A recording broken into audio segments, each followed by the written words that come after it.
Welcome to TProject. Depositing the Cryptobot balance in USDT from an exchange. Open the Cryptobot app in Telegram at @Cryptobot. Click Start. Select Wallet in the menu. Click Deposit. Select Tether USDT. Choose the Tron TRC20 network. Click on the displayed address to copy it. Open the Exchange app. Go to Wallets. Select USDT. Click Withdraw. Fill in the following fields in the pop-up window. Paste the copied address from Cryptobot into the withdrawal address field.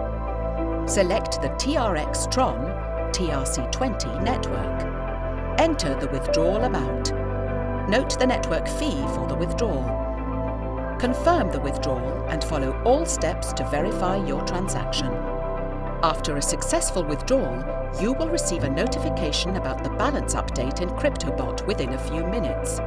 With similar actions, you can top up Cryptobot from any exchange.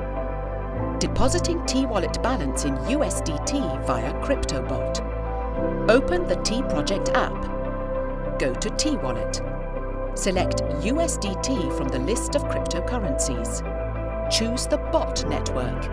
Enter the amount of USDT which does not exceed your Cryptobot balance. Click Create Invoice link. The link can also be copied and sent to someone for payment. Exit the app and go to the TProject bot where you can see the invoice payment link. Click the link and confirm payment using your Cryptobot. After successful payment of the invoice, you will receive a notification about the balance update in your T app, and you can check your balance.